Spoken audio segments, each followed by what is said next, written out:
Hey, so in this lesson I want to talk to you about legato. Now, legato, if you're not familiar with the term, in music it means play freely. Okay, so you're not constrained by timing or anything like that. You're kind of just express yourself freely without any inhibitions, as it were, time-wise. But on guitar, it means it refers to a specific technique. Okay, whereby we use our hammer-ons and pull-offs to kind of create these little runs whereby you can sound free and that kind of thing, you know. So and this is where the major scale shapes with the 3 notes per string comes in very handy, because it kind of helps to create these wonderful runs and this free sounding guitar playing style.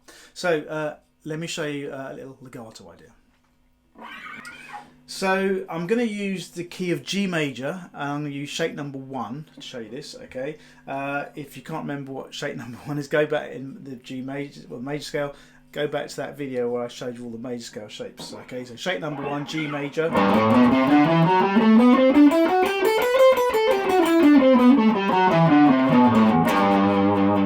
Okay, and like I say, what we're going to do is use the techniques of hammering on and pulling off to get this flowing kind of sound about it. So what we're going to do first is we play the first note, and then you hammer on to the next note, and then also hammer on to the next note. So that's one pick.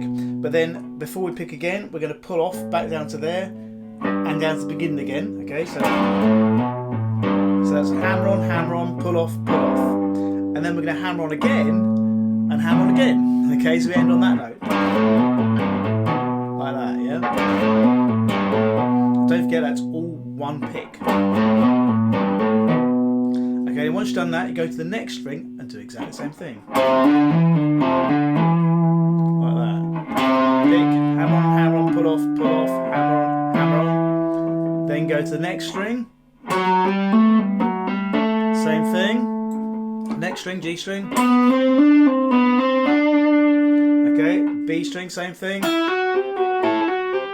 And then finally E string. Like that, okay?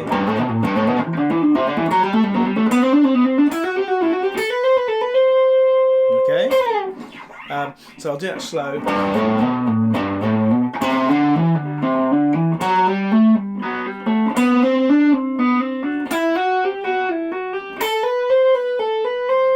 Okay, so don't forget, the only time I'm picking ever is when I go to a new string. So to come back, same sort of idea. Okay, you start on the little finger, pick, pick, pull off, hammer on, pull off, to get to that note. Then go to the next string, same thing. Then go to the next string, pick, next string, same again.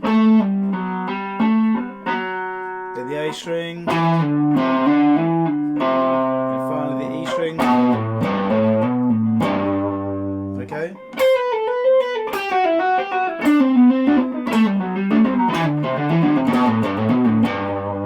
Like that.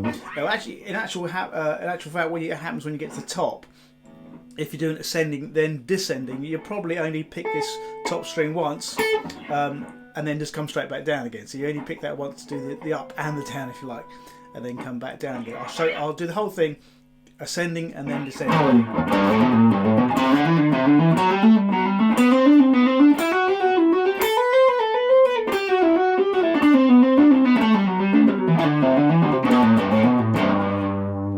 Of course, you can just go up and down, excuse me, as much as you want. And don't forget, you can do it on all shapes.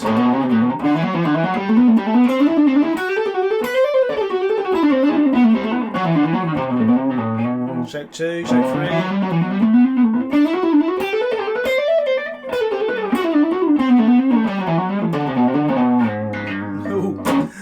Anyway, you get the idea. So make sure you do practice it on all 7 shapes.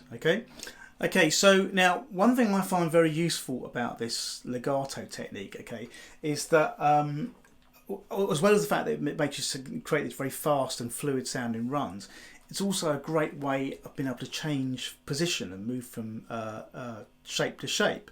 So let me show you. So to do this, I'm going to pick on just one string, say those notes, shape 1 don't get. So if I just pick on those 3 notes in shape 1, I'm going to go from shape 1 to shape 2 to shape 3 and shape 4 and so on. So one of the most important things you need to know is to make sure you know your shapes. So if you don't, go back to that lesson where I showed you all the major scale shapes. But so what we're going to do is we're going to pick like we would normally on the G string there. So pick, hammer on, pull off, hammer on. When you get to that note, just move your first finger up to the next note, which will be the beginning of shape 2, and do the same thing from there. But obviously we're in shape 2 there, so it's okay. Shape 1, shape 2. Then you do the same thing again. This time move that first finger up 2 frets onto the 7th fret, shape 3. Yeah, shape 1, shape 2, shape 3. And notice I'm only picking when I've kind of, started a new shape. And obviously from shape 3, move it up again 2 frets, move that first finger up after you hit the little finger to shape 4. Okay, then again, a bit more of a sort of movement up to this one to move that first finger up there to the 11th fret for shape 5. And then 1 more fret up again for shape 6. And you can even go 1 more again. Shape 7, you can go as far as you like, obviously.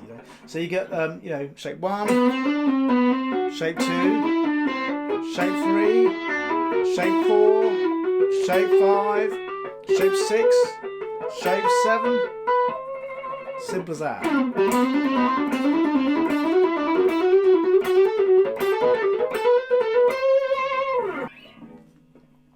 So there you go. Now, one thing you could do to practice this a little bit and get your fretting hand a little bit more fitter is you could just maybe pick on 3 notes, like those 3, for example, on 1 string only, and maybe just practice picking it once, hammer on, and pull off, and just kind of keep it going. Maybe put a timer on or a stopwatch, something for like a minute, and say, okay, don't stop for a minute or something like that until your hands are absolutely, or maybe 2 minutes, just until you absolutely can't stand it anymore. But of course, over a period of time, you do that every day, your hand will start to get stronger and stronger and fitter, and you'll be able to just do legato runs forever. Okay, cheers.